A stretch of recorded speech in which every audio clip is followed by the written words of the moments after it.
Borderlands 4 Endgame was discussed at PAX West, and a lot was revealed to us. I also scraped Twitter, where Graham Timmons held a Q&A after the event to answer questions from anyone. When it comes to PAX West though, and everything they discussed on stage, it is all conveniently written down in this article that they posted here on the Borderlands website. I will have a link to this down below, and I will be reading chunks of this, kind of skipping around, reading parts of this to you guys to basically explain everything that was talked about from PAX West. We kick things off with Ultimate Vault Hunter ranks, which says here, when Borderlands 4 launches, Ultimate Vault Hunter mode will have 5 difficulty levels, which are unlocked incrementally by completing challenges spread across Kairos, and will put your skills and Vault Hunter's builds to the test. Once you've completed enough challenges, you'll face a climactic trial,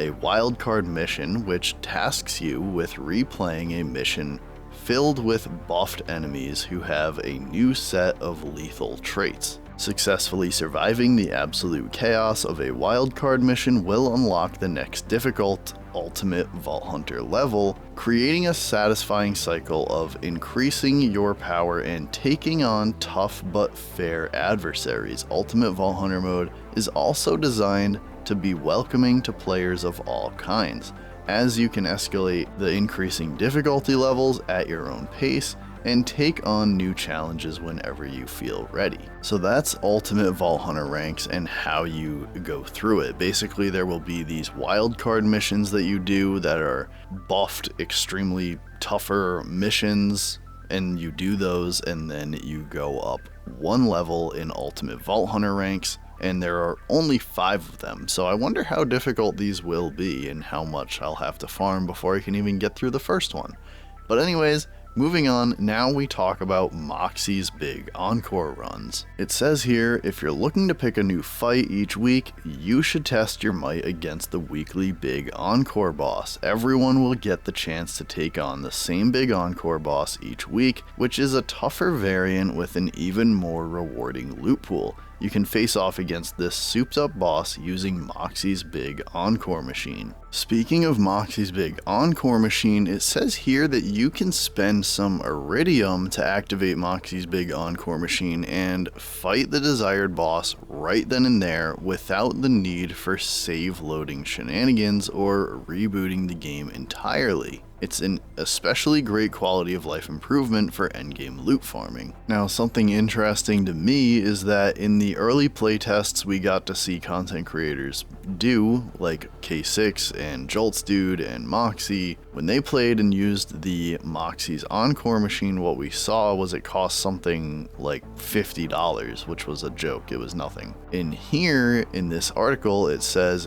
you can spend some iridium to activate Moxsy's big Encore machine and fight the desired boss right then and there, without the need for save loading shenanigans or rebooting the entire game. I guess this makes me a bit nervous, as I hope the cost isn't too much, because I like farming in Borderlands, and something I don't want to have to do is farm to farm. So I don't want to have to go run around, collect iridium so I can continue my farming. That's one thing I really didn't like when it came to Wonderlands. In Wonderlands, they had something called Lucky Dice, which you had to go around and collect and get all of them so that you could have the best loot luck possible to get the best loot. And I just didn't enjoy that, because it felt like I was farming my loot luck just so I could go actually farm. And again, like, I don't like the idea of stacking up like reasons to farm. Like, I just want to farm for the thing I want. I don't want to have to farm for something to be able to have the ability to farm for the thing I want. So I doubt it's that bad. I think it's probably just iridium's probably a pretty common thing or something. I don't know, but it's probably not as bad as I'm making it out to be. Next up though, we have weekly wildcard, and the article says, in that same vein of embracing new challenges, all players will get the same weekly wildcard mission marked on their map, ensuring that everyone takes on the same set of additional enemy traits so the community can collectively figure out the optimal ways to overcome this challenge. Best of all, weekly wildcard missions will have a guaranteed legendary drop that you can repeatedly earn to get your ideal role. Lastly, we're delighted to confirm that Maurice, everyone's favorite human studying Saurian, has managed to set up shop on Kairos in Borderlands 4. Each week, Maurice's black market machine will spawn in a new location somewhere on Kairos. If you manage to find it, you'll be able to purchase highly coveted legendary loot for in-game cash. Although its location will be the same for all players each week, the inventory on offer in Maurice's black market machine is unique to each player. It's worth regularly coordinating with friends and joining their games if their version of Maurice's black market machine has the perfect legendary you've been looking for, and vice versa. I like that they're bringing this back. I'm honestly kind of surprised that there are guaranteed legendaries in this machine for just cash, because it seems like Borderlands 4, they really aim to make legendaries rare, and just putting guaranteed legendaries in the machine is kind of surprising to me. But either way, I'm curious to find out more about this, kind of like interact with it myself when I finally get my hands on this game, which I just can't wait for. And if you all want to be able to easily track this thing, you could probably just go to MentalMars' website, which I'll have linked down below, because he tracked the Maurice vending machine for Borderlands 3, so more than likely he will track this for Borderlands 4, and he posts on his website every week where the location is. Up next, we have firmware, and it says here firmware set bonuses have a wide range of effects, but they all have 3 tiers. Minor is 1 piece of firmware equipped, major is 2 pieces of firmware equipped, and full is 3 pieces. Minor and major bonuses provided by firmware are typically flat increases to stats like ordnance damage or action skill cooldown rate, but full bonuses can provide unique effects like dropping down missile strikes or boosting your damage and lifesteal when your health gets low. Crucially, firmware does not apply to the 4 primary weapons in your loadout, as it only has a chance to spawn on rep kits, ordnance, class mods, shields, and enhancements. That means you can only have 5 total pieces of firmware enabled gear equipped at a time. Once you've completed the main campaign, you can transfer firmware from one piece of gear to another using a transfer machine. It's important to note that the gear that has firmware transferred away from it will be destroyed, and existing firmware on the target piece of gear will be replaced. Depending on the gear you're sacrificing, transferring firmware can be a serious investment, but absolutely worth it to help achieve your perfect build. Firmware isn't exclusive to Borderlands 4's endgame, as you'll start to encounter loot drops with firmware as early as level 25. By the time you've reached the endgame, you'll be well acclimated to the ways firmware can strengthen your build, and you'll be ready to chase after new firmware sets that will only drop in Ultimate Vault Hunter mode. Okay, so if you aren't fully aware of what firmware / enhancements are, I highly recommend either checking out my last video where I explained what they are toward the end as kind of a little recap, or you can check out this Moxsy video here where I actually think he does a better job explaining things, so I'll have both linked down below and you can choose one to watch. But also in my last video, I talk about a firmware transfer station that we found on a map legend from a screenshot someone took at FanFest. And it sounds like this is exactly it. This is what they're talking about, and I like that transferring a piece of firmware is potentially detrimental, so it's like you have to be very careful with it. It's not just as easy as, alright, yeah, perfect, I can make my perfect piece of gear here, let me just swap these real quick. Like, it's probably costly, but at the same time it's also costly in the sense that when you take one piece of firmware away from an enhancement piece of gear or any piece of gear, that gear will be destroyed. Not only that, but it replaces the one you have on that piece of gear, so it's not like you can just add on to something. I really like how this works because it does encourage farming still. This isn't just like an easy escape from farming, and that's what I want. I want farming to be the more encouraged thing to do. But, however, I could totally see this transfer station being a great option if, say, you get a rep kit with a piece of firmware, and the rep kit might be garbage, but there's an awesome firmware on it, and then you have a rep kit of your own that's awesome, but maybe doesn't have as good of firmware on it, so you can go to the transfer station and swap those out, and it's helpful in that situation, which is awesome, but there might also involve some tough decisions at times with the way this works, which I like. Next up is specialization. Borderlands 4's specialization system is a streamlined way to steadily and continuously increase the power of your character's account-wide just by playing. Once you've completed the main campaign, you'll unlock the specialization's XP bar that can level up hundreds of times, providing incremental buffs that eventually open up meaningful choices for how to strengthen your favorite builds. Think of specializations as an endgame progression system in the same vein as Borderlands 2's Badass ranks and Borderlands 3's Guardian ranks. There are 4 nodes to level up on the specialization tree, which provides straightforward buffs to stats like maximum health and shields or gun damage. Once you've leveled up a basic node far enough, you'll unlock passive specialization skills to slot into socket spaces. Initially, you'll only have access to 1 socket for slotting in specializations. After you've leveled up enough, you can have up to a maximum of 4 sockets. Long term, your goal is to reach some or all of the 3 prestige nodes, which can only be accessed once you've leveled up enough and invested the requisite points in the basic nodes. As an example, the Gadgeteer Prestige node that buffs your ordnance will only be unlocked after you've invested at least 10 specialization points into both the Survivor and Brute basic nodes. Slotting your specialization sockets will provide noticeable spikes to your power level over time, though you're always free to leave sockets empty or respec specialization points entirely if you're looking for more of a challenge on a new character after countless hours of leveling up. So we can see here from this screenshot from PAX West the actual skill tree from specialization levels, and they even hover over a perk that you get, and this one's pretty cool. Full Spectrum Arsenal.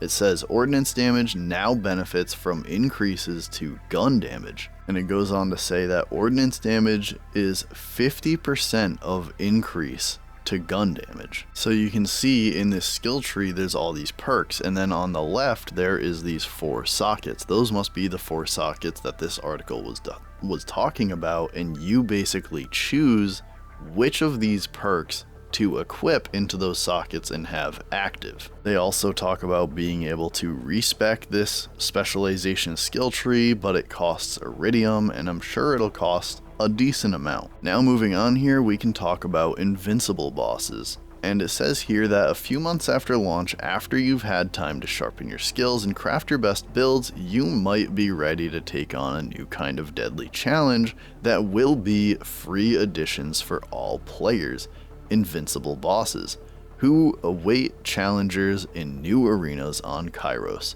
Think of them as bosses on steroids, massive health pools, not literally invincible, but close to it, extremely lethal attack damage, and new modifiers that can make quick work of any unprepared vault hunters. If you have what it takes to defeat them, invincible bosses drop some of the absolute best loot in the game. The first invincible boss is planned to be implemented in Q4 of 2025. So I've seen people online already pretty disappointed by this, and yeah, I mean, no matter how I look at Borderlands 4 and all the content it may have, this is just flat out going to be disappointing regardless, because I want raid bosses, I want takedowns, I want all the endgame content I can get. I think Borderlands 4 did a great job at creating this awesome ecosystem of easy, repeatable, rinse and repeat system where literally everything you do in Borderlands 4 is going to be repeatable. Bosses are going to be repeatable through Moxsy's big encore machine. Missions are going to be repeatable through, I think Moxsy's big on Core Machine. I don't know. There's some way to reset the missions. And then there's activities all over the open world. Those are going to be repeatable. There's going to be a lot of things that you can just farm, but not having raid bosses, like just technically not having raid bosses, is a misstep in my opinion by Gearbox, regardless of how much we do have to do. Now, something I was saying to my friend earlier was, I remember watching the Inceptus boss fight at the end of a vault. A vault is essentially like a trial from Borderlands 3. It's like not quite a takedown, because both takedowns we got in Borderlands 3 had a boss in the middle, and the vaults don't have a boss in the middle. They just have kind of a run through some mobs and then a boss at the end, and that's more like a trial from Borderlands 3 with like Hag of Fervor, things like that. But the thing is the boss at the end of the vault in Septus, I don't know how the other ones are, but dude, I was like screaming at my screen just out of pure excitement, like just yes, because that boss fight had so much involved. But anyways, before I go off on a tangent, because I did love that boss fight, let's move forward with the news, as we got Pearlescence. Pearlescence will be in Borderlands 4. They aren't in Borderlands 4 at launch, but they will be in Borderlands 4. This part not being in at launch, I'm not super disappointed by it. I am completely fine with it. I kind of expected that it wouldn't be in there at launch, but they say here, you asked, we listened. Pearlescence are coming back for Borderlands 4 with plans to add them as a free update to all players alongside the Bounty Pack 2 in Q1 2026. Pearlescent gear drops will be incredibly difficult to find, but their power level will match their coveted rarity. This is incredibly exciting. I absolutely love this. And Randy Pitchford himself, I'm pretty sure on stage, I think it was him. I know someone said it, but I'm pretty sure it was Randy. Less than 1% drop chance. Amazing. Love it. When I originally heard no pearls in Borderlands 4, I was actually completely fine with it. And then, funny enough, I played Wonderlands Redux. This is a mod for Wonderlands that adds pearls, and the pearls in that are like, they're less than 1%. It's like 0.2% or something crazy to get a pearlescent. And doing farming in Wonderlands Redux and trying to get a pearl made me realize how much I wanted them in Borderlands 4. So yeah, I am incredibly excited for this. It's like when your character is said and done and you have like this perfect build and you're like, oh man, like what do I do? It's the dream to chase after. That's what pearlescents are for me. But hey, speaking of keeping us going, we got a post Borderlands 4 launch roadmap for all free and DLC paid content. The first 3 updates we get are in Q4 of this year, 2025, and we get our first free content update with a seasonal mini event called Horrors of Kairos.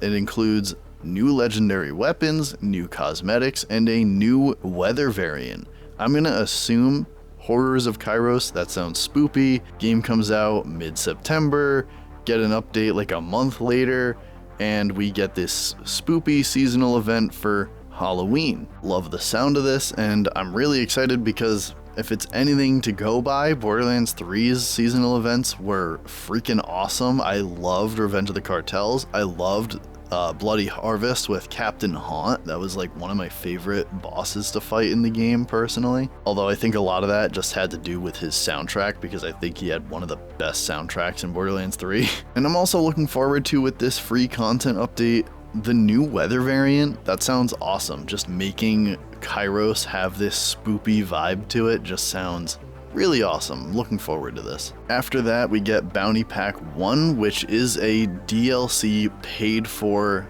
bundle of content that you can get if you purchase the deluxe or super deluxe version of Borderlands 4. Otherwise, you can pay for it separately down the line if you decide you want this in the future. And it shows on the thing here some of the cosmetics it comes with, but it also says that we get new missions and boss, not plural, just boss, new legendary gear vault card with 24 cosmetics, 4 pieces of rerollable gear, 1 Vault Hunter style, 1 Echo 4 drone skin, 1 vehicle. After that, we get another free content update with our first invincible boss. It says high level boss variant and arena, new legendary weapons, additional ultimate Vault Hunter mode level. Okay, so I'm going to make a guess that may be obvious to some, but I'm gonna guess that month over month we'll get one of these updates. So basically September 12th, Borderlands 4 comes out. Following month, it's Spoopy month, it's Halloween, it's, you know, spooky vibes. We get Horrors of Kairos with some other little things thrown in, like new weapons, new cosmetics. That's mid-October to end of October probably. So 1 month later we get that update. Then we get 1 month later into November and we get this bounty pack DLC paid update. And then the following month in December we get our free content update with our first invincible boss. Now, having to wait all the way till December to get our first invincible boss, not super happy about. The month to month drops is pure speculation on my end. There are no guaranteed dates or months for any of these, but I mean, there's 3 packs here. 3 months after Borderlands 4 comes out is all the months left of 2025. I feel like that's, I don't know, a pretty fair guess to make. And my other thing I'm not 100% sure of how I feel about, and I guess when we get there is when I'll be able to make a more decisive decision on how I feel about it, is additional ultimate Vault Hunter mode levels. I didn't like them adding a ton of levels to Wonderlands, so I don't know how I feel about them adding levels. I mean, it says literally level, so it's not even plural, so maybe it's just 1 level. We also don't have to refarm our gear with these additional levels, so I don't know, maybe it's not that crazy and bad after all. Maybe it'll be fine. I guess my biggest worry would be scaling being too much after X amount of levels, so we'll see how it goes when it comes out. Moving into 2026, quarter 1, we get a bounty pack 2 with new missions and boss, new legendary gear, a new vault card again with 24 cosmetics, 4 pieces of rerollable gear, 1 player skin, 1 Echo 4 drone skin, and a vehicle. Alongside that second bounty pack, we also get free content update that is adding pearlescent rarity to the game. I cannot wait for this. I'm gonna assume, again, if I'm going by my month over month guess here, I'm gonna assume this is January, and then following up with that in February, if my speculation is correct. I'm gonna stop saying the month thing because I'm probably just gonna confuse people. The next one we get though is our story pack 1. Mad Ellie and the Vault of the Damned. Super excited for this, guys. We get our first DLC Vault Hunter for Borderlands 4. I cannot wait for this. This is amazing, amazing, and awesome. I think from the silhouette, I said this in my stream before I even heard that anybody else in the community was saying it. You can watch my live stream of PAX West if you want. I actually encourage you guys to go check it out to get my raw reactions of things. It was kind of funny after the stream ended and just, I don't know, sitting there talking about it. But I definitely think that my original take was, and still is, I think this Vault Hunter, this new DLC Vault Hunter, looks kind of like he's from like Gehenna or something. I don't know, the tufts of fur and the hat and everything and how ratty it looks. It just looks like someone from Gehenna. And then on top of that, I definitely think he's a hunter. The silhouette they showed at PAX West kind of gave more of his body and stuff, and he just looks like the hunter kind of class of a Vault Hunter. Anyways, moving beyond that, we get new main story missions, new map zone, new side missions, new legendary gear, new cosmetics, and it lists down below that 4 Vault Hunter heads and styles, 4 weapon skins, 2 vehicle skins, 3 Echo 4 drone skins and attachments, 1 Echo 4 frame. And beyond that, it says beyond quarter 1 2026, we get bounty packs 3 and 4, story pack 2, and invincible bosses, and more. So I am incredibly excited for all of this. There are some things, like again, invincible bosses, I wish came earlier, if not just at launch, but it is what it is at this point, guys. I am super excited for all of this. New Vault Hunter, oh my god, Pearlescence, this stuff is awesome. And of course, as the roadmap shows at the bottom here, every week we also get a weekly big encore boss, a weekly wildcard mission, and Maurice's Black Market machine refreshes every week. So with that, we can move on over to the Twitter sphere, because that's everything I got from the articles and the roadmap. But after PAX West, Graham Timmons, the creative director for Borderlands 4, held a Q&A thread on Twitter where people were able to ask questions and he answered. The first one here is this guy asking, if my character is level 50, can I reset the story progress with the same character like in Borderlands 3, for example, replaying the story but the enemies scale to my level? I think it was called the True Vault Hunter mode in Borderlands 3. And Graham Timmons said you'd need to use the mission replay system at that point. At launch, there isn't a way to reset your campaign completely. He then goes on to say the system has smarts built into it, make sure based on what you've completed on that 50 character is accounted for, so enemies are leveled to you plus minus your progress. The thread then continues to say, so there is no way to replay side missions? Also, will you maybe add True Vault Hunter mode in a upcoming patch? Loved replaying the whole story over and over in Borderlands 2 and 3.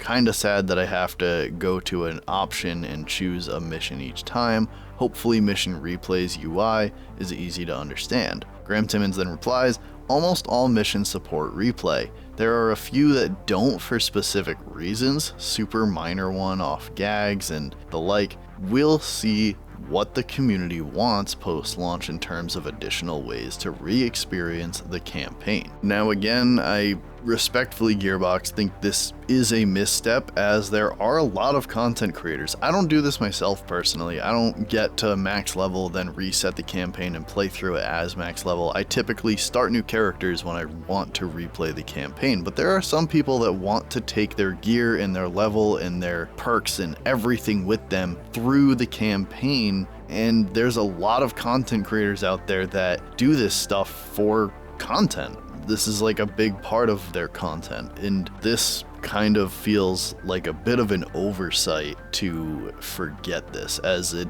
I mean, at least from my eyes, seems like it's a pretty big part of what the community likes to do. So my guess is this is probably going to be added post-launch. There's going to be a lot of people like, hey, where do I go to reset my story? Like a lot of casual fans that aren't hardcores like us that don't pay attention to this news.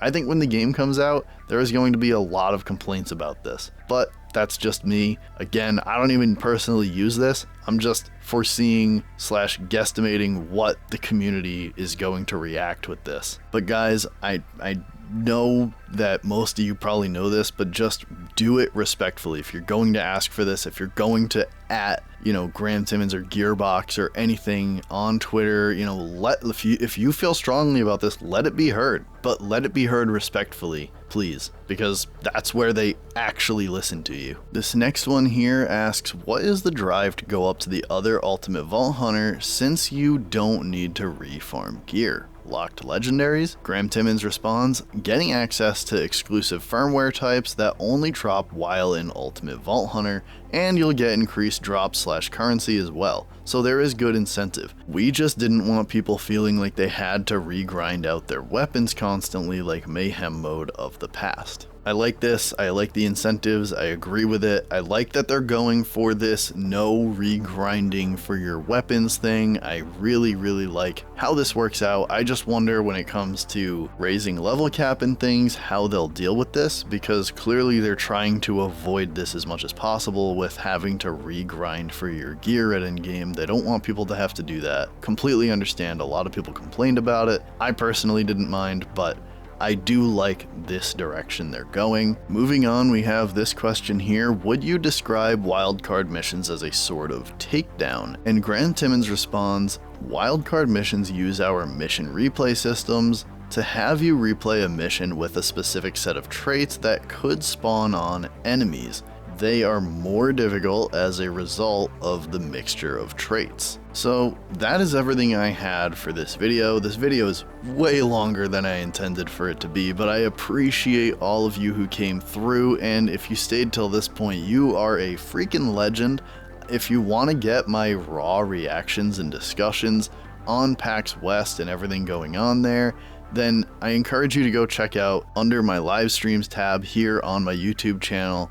I have the VOD there, so you can check that out if you'd like to. And if you'd like to catch me live, then be sure to subscribe and tap the bell, as you'll get notified when I go live, because I don't have any consistent schedule as of now, so be sure to tap the bell, this way you get notified. And if you'd like to help support the channel, then check out my membership, where you'll have access to some of my emotes, and you can get priority to replies where it notifies me when you comment. With that though, guys, I really appreciate y'all, and if again you stayed till this point, you are a freaking legend. I'll see y'all in the next one. Peace out.